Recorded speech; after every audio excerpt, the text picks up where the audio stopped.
जय श्री राम दोस्तों, कैसे हैं आप सब।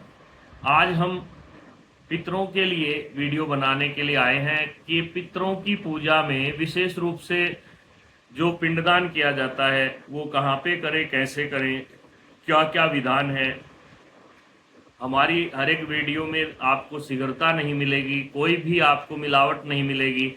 हम आपको वही ज्ञान देंगे जो हमने अनुभव किया है, जो अपने गुरुजनों से सीखा है और जिसका हमने प्रैक्टिकल किया है। इसलिए आप हर एक बात को बारीकी से समझें और किसी भी बात पे शंका हो तो आप हमें हमारे नंबर पे 9671930547 पर कभी भी कॉल करें, व्हाट्सअप करें।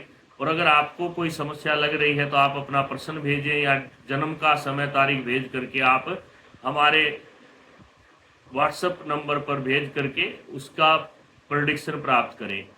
अब अगर कोई आपको दुविधा लगती है तो कभी भी आप हमसे सीधा भी संपर्क कर सकते हैं। अगर हमारी बातों से आप बिल्कुल संतुष्ट रहते हैं, आपको अच्छी लगती हैं, तो आप चैनल को लाइक शेयर सब्सक्राइब करें। आज का हमारा विषय है हम तीर्थ पर श्राद्ध कैसे करें, खासकर पिंडारा, क्योंकि हमारे क्षेत्र में पिंडदान का पिंडारा में ज़्यादा महत्व है। अब मैं आपको बात बतलाऊंगा कि 5 स्थान ऐसे हैं जहाँ पे पिंडदान किए जाते हैं। कौन कौन सी वो जगह हैं और उनके पीछे क्या महत्व है, इसको आपको समझना चाहिए। देखिए, पिंडदान क्या होता है। पिंड अर्थात, वैसे तो पिंड का अर्थ ब्रह्मांड भी है, पिंड का अर्थ शरीर भी है। तो जो एक शरीर तो हमारा है, यह भी पिंड है। दूसरा पूरा संसार सृष्टि है, इसको भी पिंड बोलते हैं। और तीसरा एक शरीर होता है और दैहिक, मरने के बाद जो हमें गति प्राप्त होती है उस शरीर को भी आप पिंड बोलते हैं। जो आत्मा है उसका सबका मुक्ति होना आसान नहीं है, क्योंकि लाखों करोड़ों में से कोई एक आत्मा मुक्ति पाती है, बाकी 84 लाख योनियों में चक्कर लगाती हैं। अब आज हमारे घर में किसी की मृत्यु हो गई तो जरूरी नहीं कि उसको 12 दिन के बाद नया शरीर मिल गया। कई बार एक्सीडेंट में अपने स्वयं आत्महत्या करने वाले या अनेक प्रकार के असमय होने वाली मौत को, हम आकस्मिक मौत को ये कह सकते हैं कि उसको सदगति प्राप्त नहीं हुई। अब प्रमाण तो स्वयं वो आत्मा बोल करके दे सकती है। हम किसी भी तंत्र क्रिया के बारे में आपसे नहीं कहेंगे, क्योंकि हम वैष्णव पूजा के ही आपको बतलाते हैं। तो अब आपको ध्यान करना है कि पिंडदान की जो प्रक्रिया है वो क्या है। 5 पांडव थे, कहते हैं उनके जीवन में सोमवती अमावस्या नहीं आई और उन्होंने जहाँ जहाँ शरीर का त्याग किया वहाँ वहाँ पिंडदान की प्रथा प्रारंभ हुई। और कलयुग में तो बार बार अमावस्याएं आती हैं, लेकिन फिर भी सभी मनुष्य उसका लाभ नहीं उठा पाते। कुछ लोग नास्तिक हैं, कुछ आस्तिक हैं, कुछ बीच में रह जाते हैं, कुछ को मार्गदर्शन प्राप्त नहीं होता। इस वीडियो के माध्यम से हम सबको मार्गदर्शन देना चाहते हैं। कोई भी हमारी बात आपके किसी भी प्रकार से मन को अगर क्षिप्त करती है तो आप हमें क्षमा करें, क्योंकि हम कहते ज़्यादा हैं, सुनते भी हैं, लेकिन करते बहुत कम हैं। पूछने वाले बहुत हैं, बार बार आप पूछने आते हैं, लेकिन करने वाले 1% लोग होते हैं। अगर सब करने लगे तो फिर कलयुग कौन कहे।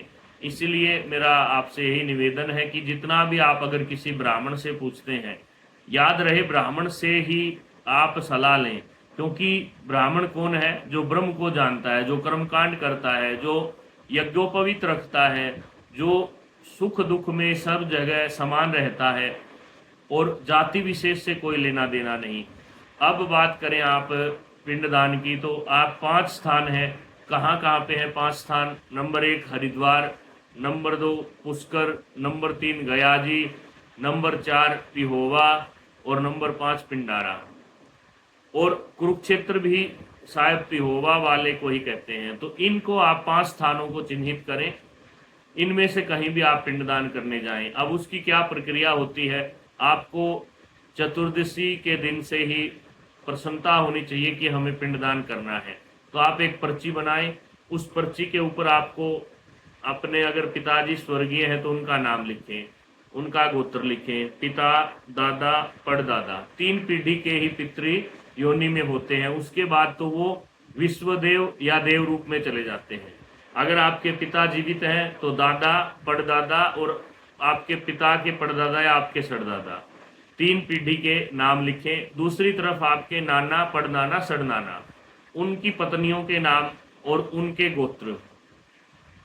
गोत्र तो पत्नी सह पत्नी को बोला जाएगा तो गोत्र पति वाला ही लगेगा, इसलिए पत्नियों के केवल नाम लिखें। और जो आपके दादा, परदादा, सरदादा हैं, आपके नाना, पड़नाना, सरनाना है, उनके आप वहां पे गोत्र लिखें, पत्नियों के नाम लिखें। उसके बाद अगर आपके ताऊ, चाचा कोई भी दिवंगत हो गया है, उनका नाम, आपकी बुआ, आपकी मौसी, आपकी माता, आपकी बहन, आपकी भाई, आपका कोई मित्र बंधु जिससे आप बहुत प्रेम करते हो, भाई की तरह रखते हो, उसके साथ कोई अगर दुर्घटना हुई हो, उसका भी आप पिंडदान कर सकते हैं। और आपके मामा, मौसी, इस प्रकार से आपको समझना है कि ये परिवार कितना बड़ा है। ठीक है, कई बार लोग समझ नहीं पाते हैं, तो उनकी लिस्ट बनाएं।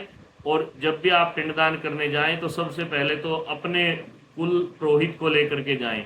खर्चा चाहे 2,000 रुपये ज़्यादा हो जाए, लेकिन काम अच्छा होना चाहिए, क्योंकि घाट के ऊपर बैठने वाले ब्राह्मण बहुत कम योग्य हैं।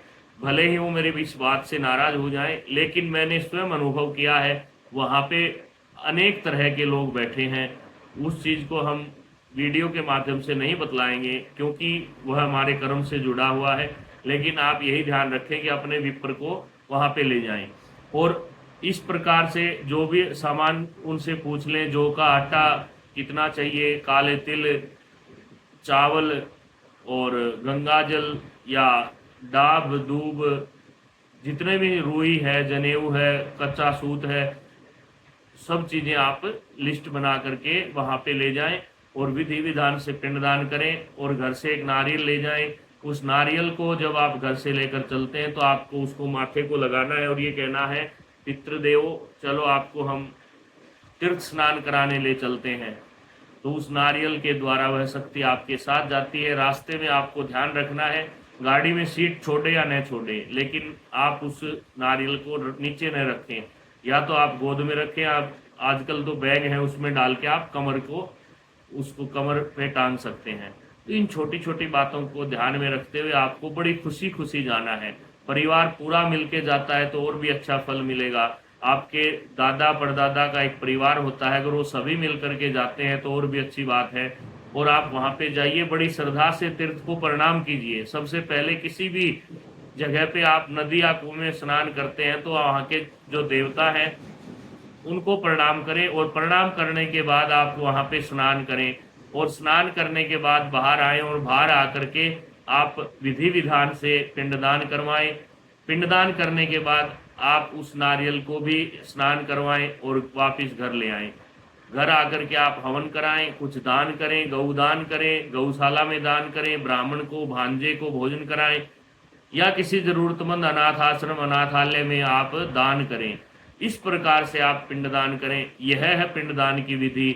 और अनेक प्रकार के पिंडदान हैं। कहीं पे आपको त्रिपिंडी श्राद्ध मिलेगा, कहीं पे आपको एकोदिष्ट श्राद्ध मिलेगा, कहीं द्वादश मलिन षोडशी, कहीं एकादशा, अनेक प्रकार के अलग अलग स्थान पे बहुत प्रकार के पिंडदान हैं। लेकिन हमने यहाँ पे आपको केवल तीर्थ पर जो पिंडदान है उसकी विधि बतलाई है। घर आकर के आप पितरों के निमित्त दशांश हवन करवाएं। अगर आप इन सब से पहले घर में गायत्री करवा लेते हैं, गायत्री मंत्र का सपाद लक्ष्य अनुष्ठान और मूल भागवतीन में से कोई भी एक कर्म आपके घर हो जाता है, तो आपकी वृद्धि को कोई भी नहीं रोक सकता। 200% आने वाले समय में आपके कुल की वृद्धि होगी, धन की, लक्ष्मी की, सुख संपत्ति की वृद्धि होगी। यह अनुभव किया हुआ उपाय है। इसलिए अगर आप पिंडदान से पहले गायत्री करवाते हैं तो और भी अच्छी बात है। लेकिन बीच में फिर से मैं कहूँगा, इन सब कर्मों को करने से पहले माता पिता की सेवा करना, अंडा, शराब, मीट से परहेज करना, और किसी भी प्रकार का व्यसन या कोई भी बुराई आपके अंदर है तो आप पूजा के अधिकारी नहीं है। इसलिए सबसे पहले अपने इस शरीर को साधिए। ये शरीर ही ताकत है जिसके द्वारा आप मंत्रों का लाभ उठा सकते हैं। क्यों, कोई भी मंत्र जब काम करता है जब आपके घर में सकारात्मक ऊर्जा होगी। इसलिए घर को शुद्ध करें और अपने मन को, वाणी के को, कर्म को शुद्ध करें। इस प्रकार से आप पिंडदान करिए, फिर देखिए आपके आने वाले कुछ ही दिनों में आपके घर में मंगल के कार्य होने लगते हैं।